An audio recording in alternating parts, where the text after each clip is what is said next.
میں اس پہ تھوڑی کنفیوز ہوئی ہوں کہ جیسے آپ نے یہ فرمایا کہ پہلے دن سے ہی جس وقت کنسپشن ہو جاتا ہے اور سیل ڈویژن شروع ہو جاتی ہے اس کو یہ سمجھ لیا جاتا ہے کہ یہ فیٹس جو ہے اس میں زندگی ہے، اور یہ جو سیل ڈویژن ویسے تو باقی جتنے بھی باڈی سیلز ہیں ان سب کی ڈویژن ہر وقت ہوتی رہتی ہے اور اس میں وہی نیوکلیس اور وہ ساری چیزیں ہوتی ہیں میڈیکلی، مگر یہ جو مطلب مجھے تو کم از کم یہی سمجھ تھی کہ 120 دن میں جو روح پھونکی جاتی ہے یا زندگی اس کو مل جاتی ہے، اور میڈیکلی ہم اس کو فیٹل ہارٹ بیٹ شروع ہو جاتی ہے نا اس وقت، تو اس کے ساتھ ٹیلی کر کے ہم نے اپنے آپ کو تو یہی سمجھایا ہوا تھا کہ ٹھیک ہے 120 ڈیز سے پہلے اگر کسی طرح سے اجازت دینی ہے تو 120 ڈیز سے پہلے تو دی جا سکتی ہے، مگر اس کے بعد نہیں دینی چاہیے۔ تو ایک تو یہ بات میں ایک سوال میرا یہ ہے، اور دوسرا سوال یہ والا ہے کہ بعض اوقات پیشنٹس آتے ہیں اور وہ رپورٹس بھی ان کے پاس ہوتی ہیں اور میڈیکل ہسٹری اور وہ سارا کچھ، کہ اس کا بچے کا برین نہیں ڈیولپ ہوا ہوا یا اس کا اسپائنل کارڈ کچھ اس طرح کی اب نارمیلٹیز ہیں جس کے بعد کوئی 90% چانس یہ ہوتا ہے کہ شاید وہ سروائیو نہیں کر سکے گا، یا اگر کرے گا تو بہت ایک مشکل زندگی اس کی ہوگی۔ تو اس میں جو ایک عام ڈاکٹر ہے وہ تو ان کو یہی کہتا ہے کہ آپ اس کو نا ابورٹ کرا دیں، لیکن ہم تو خیر اس میں تو یہ کہتی ہوں کہ 1% چانس تو ہے کہ وہ ٹھیک ہو اور زندہ رہ جائے، اور اگر اس کی موت واقعہ ہونی ہوئی تو ٹھیک ہے، جب اللہ نے لکھا وہ پیدائش کے بعد ہی ہو جائے گی۔ اب اس میں بھی آپ کی رائے میں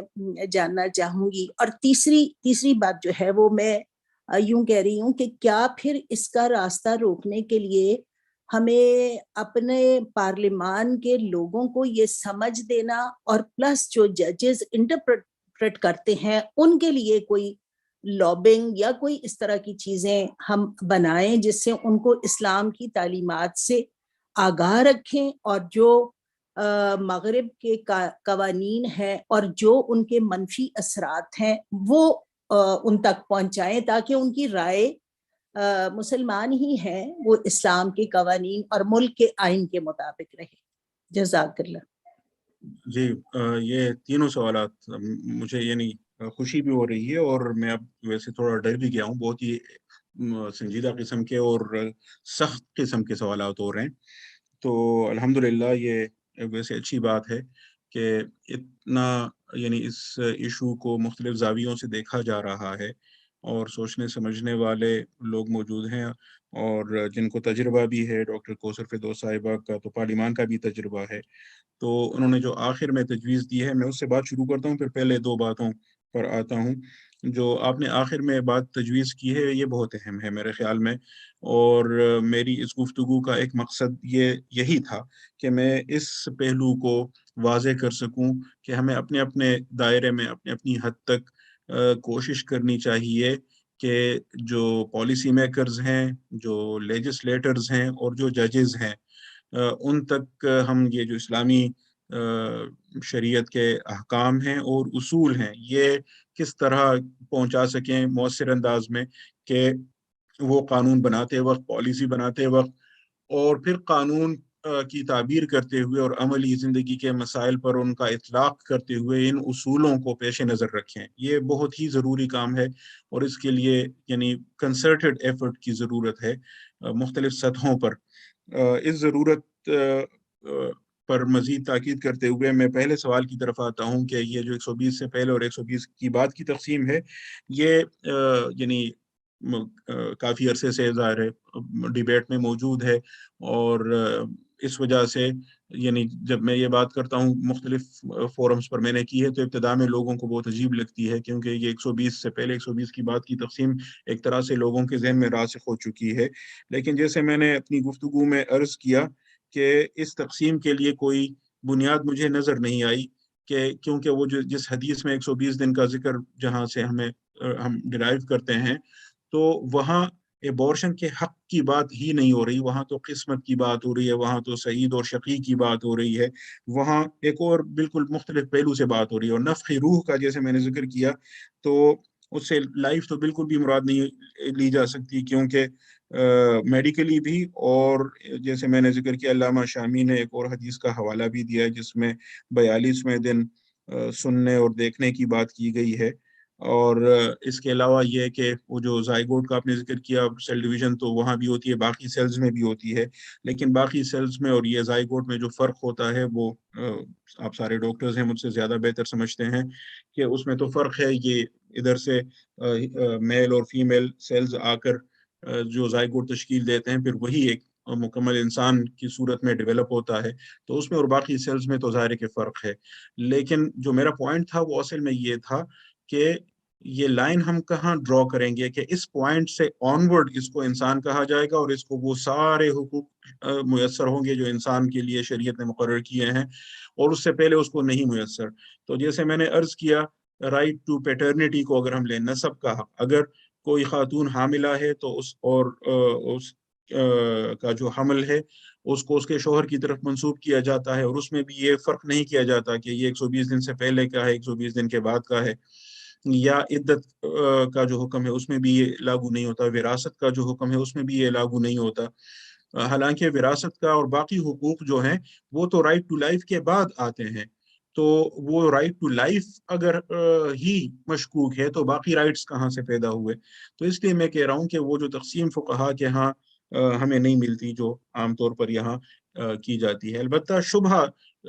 چونکہ موجود ہے، ایک احتمال موجود ہے، تو اس کی وجہ سے یہ فرق کیا جا سکتا ہے کہ 120 دن سے پہلے اگر ایبورشن کی گئی، 120 دن کے بعد ایبورشن کی گئی، تو چونکہ علماء کا فقہا کا اس میں اختلاف موجود ہے، تو اس اختلاف کو ایک ڈاؤٹ قرار دے کر سزا سے بچنے یا سزا میں تخفیف کے لیے تو بات کی جا سکتی ہے. لیکن یہ کہ اس کی بنا پر ہم کہیں کہ 120 دن سے پہلے بالکل جائز ہے، تو شاید یعنی میری ناقص رائے میں وہ مناسب نہ ہو. جو دوسرا سوال تھا وہ سوری دوسرا سوال میں نے نوٹ کیا تھا لیکن وہ پتہ نہیں دوسرا سوال کیا تھا. وہ بچہ اب نارمل ہے مطلب سوری جی ہاں، یہ بحث جیسے مغرب میں بھی پائی جاتی ہے، فیٹل وائبلٹی کی بات ہوتی ہے، اور ابھی میں نے مسیسپی اسٹیٹ کا جو لا تھا اس کا حوالہ دیا جو امریکی سپریم کورٹ نے برقرار رکھا ہے، تو اس میں فیٹل وائبلٹی کی جگہ سیویئر فیٹل ایبنارملٹی کی بات کی گئی ہے. تو اس کو وہاں مسیسپی کی حد تک تو ایبورشن کے لیے ایک جواز کے طور پر مانا گیا ہے. لیکن اگر ہم اسلامی اصولوں کی روشنی میں دیکھیں تو جیسے آپ نے کہا کہ 1% بھی چانس ہو تو اللہ کرنے والا ہے، تو بطور مسلمان تو ہمیں اسی پر یقین رکھنا چاہیے. اور میں اس میں ایک اضافہ کروں گا کہ میں نے ابتلاء کے اصول کا ذکر کیا کہ انسان تو آزمائش ہی کے لیے ہے، ابتلاء کے لیے ہے، تو اس کو کبھی نہیں بھولنا چاہیے کہ یہ مختلف قسم کی آزمائشیں مختلف لوگوں پر طرح طرح سے آتی رہتی ہیں. تو یہ ایک طرح سے آزمائش ہے جس میں اس خاتون کو یا اس کے اہل خانہ کو ڈالا گیا ہے، اور اسی طرح اگر بچہ ایب نارمل پیدا ہو تو وہ بھی ایک آزمائش ہی ہے. ہمارے استاد محترم پروفیسر ڈاکٹر ظفر اسحاق انصاری صاحب بعض اوقات کہا کرتے تھے کہ بہت سارے مسائل اس وجہ سے پیدا ہوئے ہیں کہ ٹیکنالوجی نے بہت زیادہ ترقی کی ہے، ورنہ وہ مسائل پہلے نہیں تھے، کیونکہ ظاہر ٹیکنالوجی اتنی ایڈوانس نہیں ہوئی تھی، تو ہمیں نہیں معلوم ہوتا تھا کہ مثال کے طور پر فیٹس کس حد تک ایب نارمل ہے یا نہیں ہے، یا وائبل ہے یا نہیں ہے. تو اس وجہ سے اگر بچے کی پیدائش ہو جاتی اور وہ معذور ہوتا یا اس کو کوئی بیماری لاحق ہوتی تو لوگ اس پر صبر شکر کر لیتے، لیکن اب اسے جان چھڑانے کی کوشش کرتے ہیں، جو کم از کم ایک مومن کا رویہ نہیں ہو سکتا. اس لیے میری ناقص رائے میں تو اس کو ایک آزمائش کے طور پر قبول کرنا چاہیے اور حتی الامکان اس کو بچانے کی کوشش کرنی چاہیے. باقی اگر صرف ایک صورت جس میں خاتون کی زندگی کا مسئلہ ہے تو اس کو ایک ایکسیپشن کے طور پر قبول کرنا چاہیے. جی